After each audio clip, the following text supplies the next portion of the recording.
was in trouble. She had no money, no job, no husband, and 3 young children. Life is difficult when you are a single mother. But Erin loved her young family, and she wanted to make their lives happy and comfortable. Day after day, she read the local newspapers and called for jobs. But every phone call and every interview was unsuccessful. It was time to try something new. Erin visited her lawyer, Ed Massery.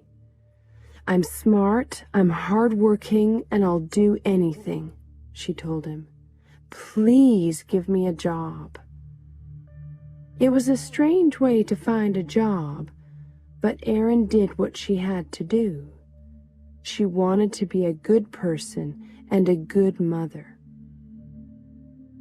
Erin was not like the other office workers. She did not always speak politely. She did not wear dark suits, and she gave her opinions fearlessly. She worked hard, organizing papers into piles and boxes every day. But the work was too boring for a smart woman like Erin. Soon she started reading some of the letters in lawyers' papers to make her days more interesting. Erin was a careful worker, and she wanted to do her job well. One day she found some people's health papers in the same box as their house papers. This was unusual. "Why are these together?" she thought. "Maybe there's a mistake." She started looking at the big box of papers, 1 page at a time. It seemed that a large electricity company, Pacific Gas and Electric Company, PG&E, wanted to buy hundreds of houses in the small town of Hinckley, close to their electricity station. But why? More importantly, why were the homeowners' health papers in the same boxes? It was a mystery. Erin could not sleep that night. She was worried. Did PG&E want to hide something? Were the people of Hinckley safe? Erin was already a busy woman with her own problems. She had little time to worry about other people. But deep inside, Erin felt that something was wrong. Could she solve the mystery? She needed more information. The next day, she spoke to her boss, Ed. With his help, Erin started looking more closely at the papers. Erin discovered more and more strange papers in the Hinckley box. She realized that there was a serious problem. She loved her family, and she wanted to spend more time with them. She wanted to see her children grow up. But people in Hinckley were very sick, and only Erin knew about it. She wanted to help. So she bravely decided to solve the Hinckley mystery alone. Erin visited people in Hinckley and spoke to them about PG&E, their houses, and their health. She wanted to find the true story. Erin was not a lawyer. She was friendly and interesting, and the people of Hinckley liked talking to her. They told her that PG&E was a good company. It made their water safe, it paid for their hospital tests, and it offered good jobs. But Erin was not so sure. Erin always got what she wanted. Now she needed help and information. She was working alone, but this did not stop her. She called and visited scientists, doctors, and lawyers. She talked to anyone who could help her, and every day she worked hard. At last, she got the piece of information that she really needed.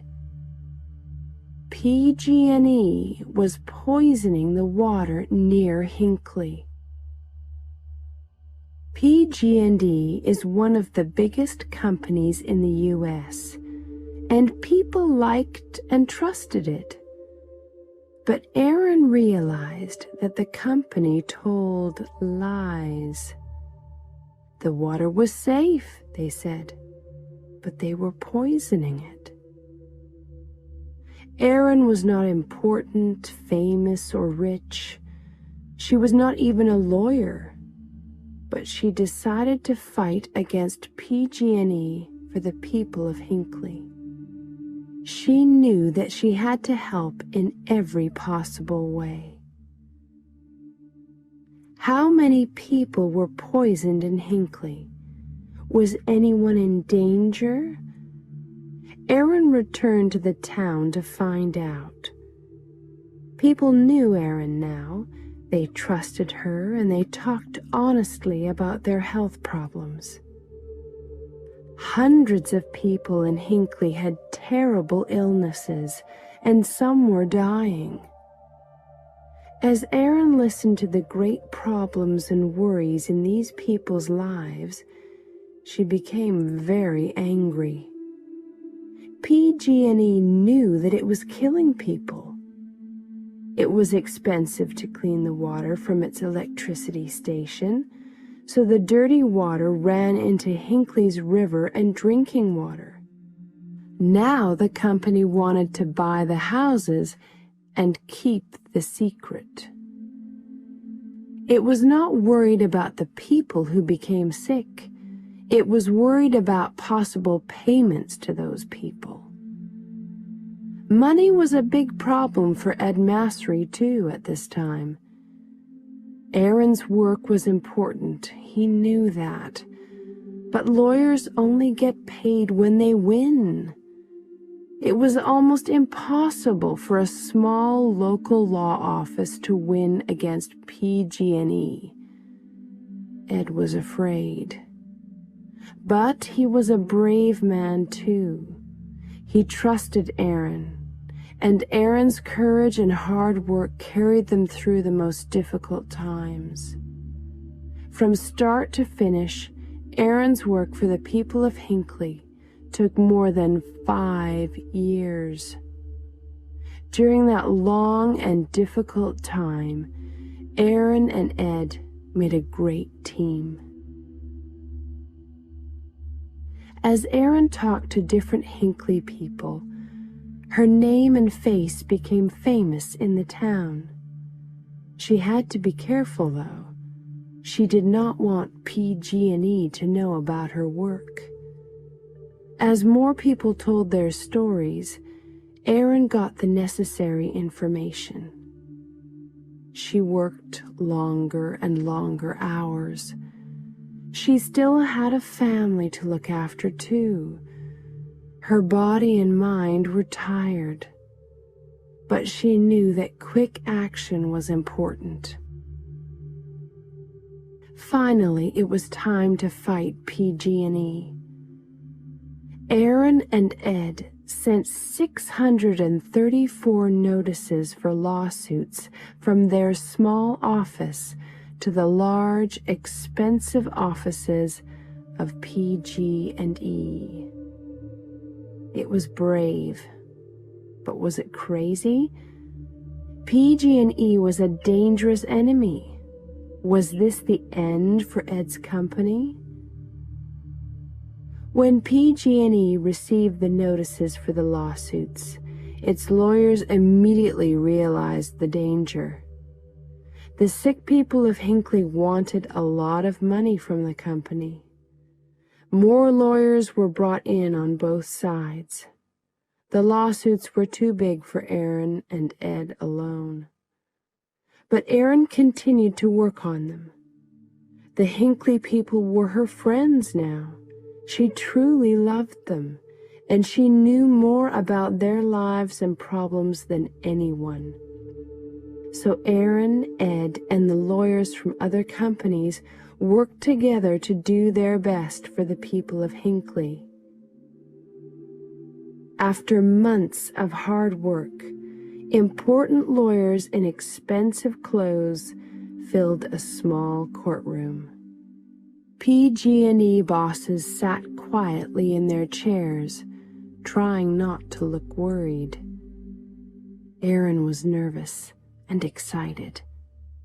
She thought about her friends in Hinckley, and she remembered the long years behind her.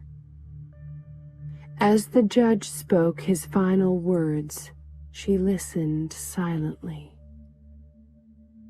PG&E had to pay $333 million to the people of Hinckley. It was the largest amount of money for this type of lawsuit in the history of the United States. This also gave hope to other ordinary people and small law offices. And when PG&E stopped poisoning the water at Hinckley, hundreds of people's lives were saved. After their fight against PG&E, Aaron and Ed had enough money to stop working forever. But today, Aaron is still working for Ed's office.